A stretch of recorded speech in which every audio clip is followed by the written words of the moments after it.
I think जब किसी की जो बात होता है। या सो जब ऑडियंस को कोई गाना पसंद आता है तो सबसे पहले तो एक फीलिंग ऑफ ग्रैटिट्यूड होती है कि एंड एक थोड़ा सा विश्वास बढ़ जाता है कि जो आप कर रहे हो वो गलत नहीं है तो एक वो फीलिंग है। Plus I am also grateful to my directors who give me this opportunity to to compose great songs जो कि ऑडियंस को पसंद आ सके।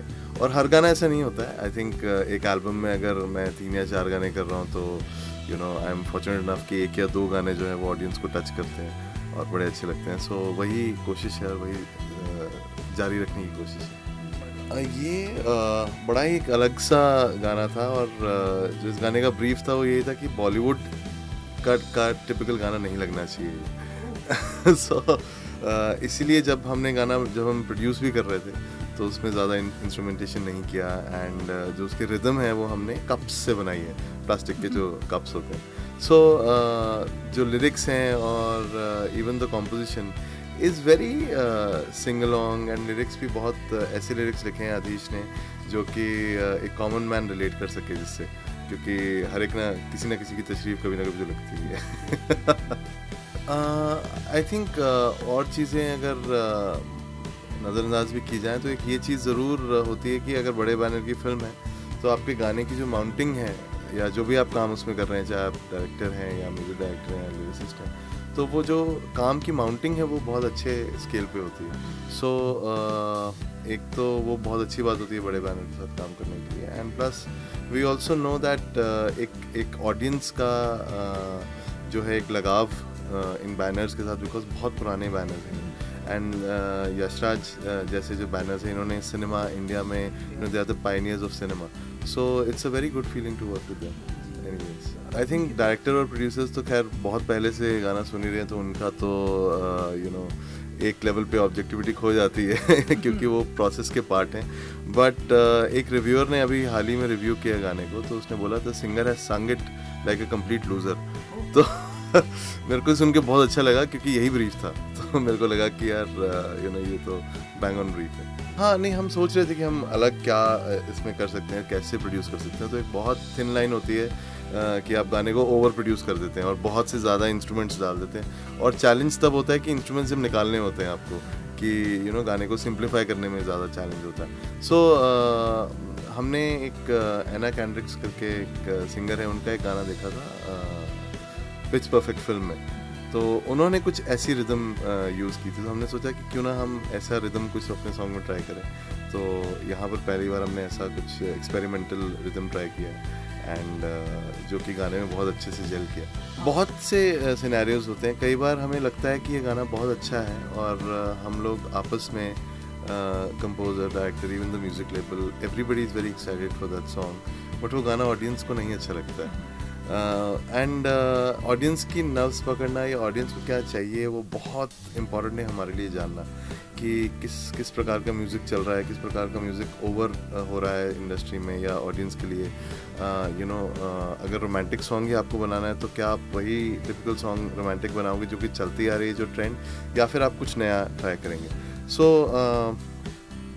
एक्सपेरिमेंटेशन में हर बार सक्सेस नहीं मिलती है, बट आई थिंक हमको एक्सपेरिमेंटेशन करनी ही चाहिए एंड जो ट्रेंड चलता आ रहा है उसको अगर ब्रेक करके कुछ अपना नया ट्रेंड शुरू कर सकें तो बहुत अच्छी बात है। इनफैक्ट कई गाने ऐसे भी होते हैं जो आपको लगता है कि बहुत नॉर्मल है, बहुत एवरेज है और वो बहुत हिट हो जाते हैं। फॉर एग्जांपल पानी दा रंग जब प्रोड्यूस हुआ था तो मैं और आयुष्मान खुश नहीं थे उससे, कि हमने सोचा था कि ठीक है ये एवरेज सही सॉन्ग है तो पता नहीं कैसा लगेगा। एंड मैं जब एल्बम भी आ गई थी तो मैं ज़्यादा एक्साइटेड नहीं था उसको कि मैं सुनूं बार बार, कि क्या मैंने एक बार सुना, मैं कहा ठीक है it's looking okay.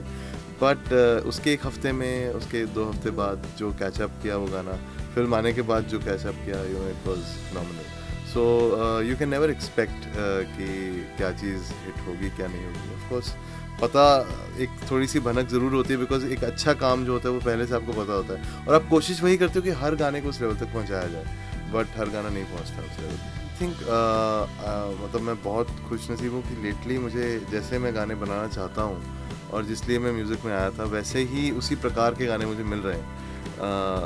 people are expecting different kind of music from me, and जो कि म्यूज़िक जो थोड़ा सा टिपिकल जोन में ना हो और जो थोड़ा सा अलग हो.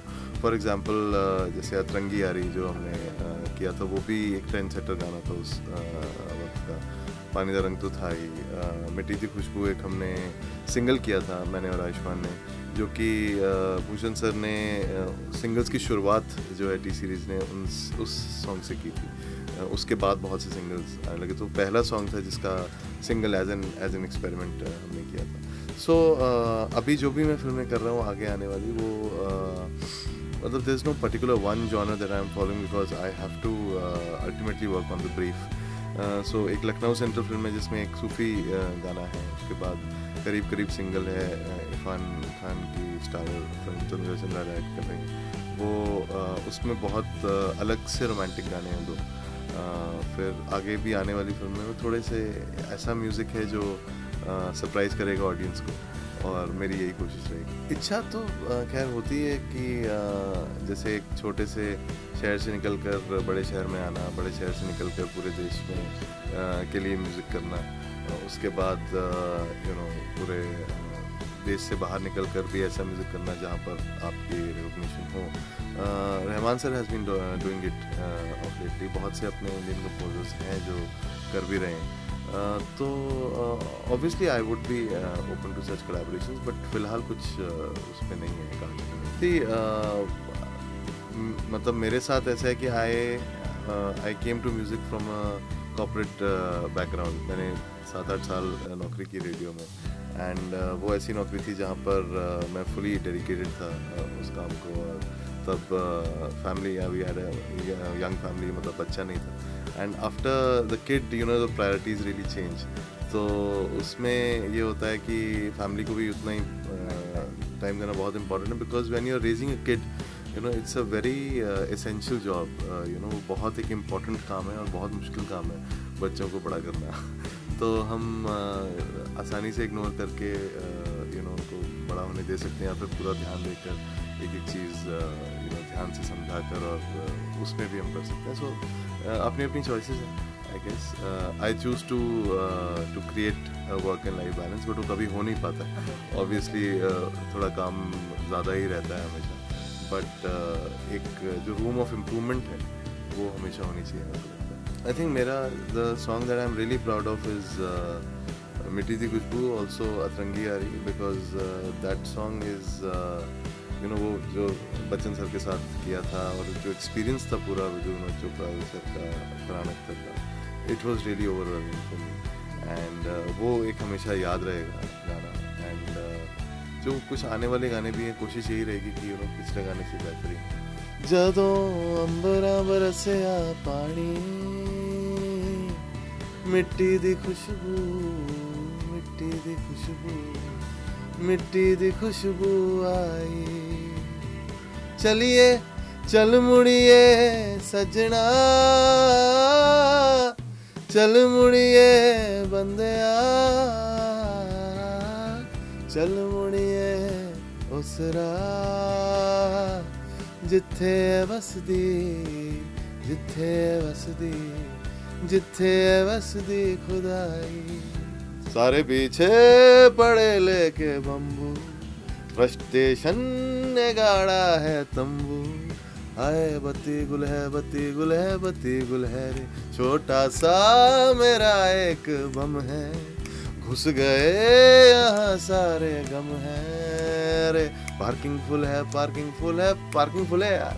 आई थिंक मेरे को ऐसा लगता है कि गाना जो है, और जो गाने का बोल है, या जो गाने की कॉम्पोजिशन है, और जैसे गाया हुआ है, वो इंस्पायर करता है एक वीडियो डायरेक्टर को वीडियो बनाने के लिए. सिंपल सी बात है. तो अगर हम ये कहें कि वीडियो अच्छा नहीं बना और गाना बहुत अच्छा है, तो फिर हम झूठ बोल रहे हैं कहीं ना कहीं, क्योंकि वो शायद गाने ने इंस्पायर ही नहीं किया उस म्यूज़िक, उस वीडियो डायरेक्टर को, या उस डायरेक्टर को जिसने वीडियो बनाया. So I was very very thrilled to see the video. और जैसे जितनी मेहनत वीडियो में की है वो कमेंडेबल है. आदिल जिसने वीडियो कोरियोग्राफ किया है, एंड बम्पी जो कि डायरेक्टर भी हैं. सो बहुत ही अमेजिंग. एंड रितेश सर के जो एक्सप्रेशंस हैं बीच में, वो किलर है. मतलब मतलब उसमें कोई सवाल ही नहीं पैदा होता कि anybody else can act better than him in that song.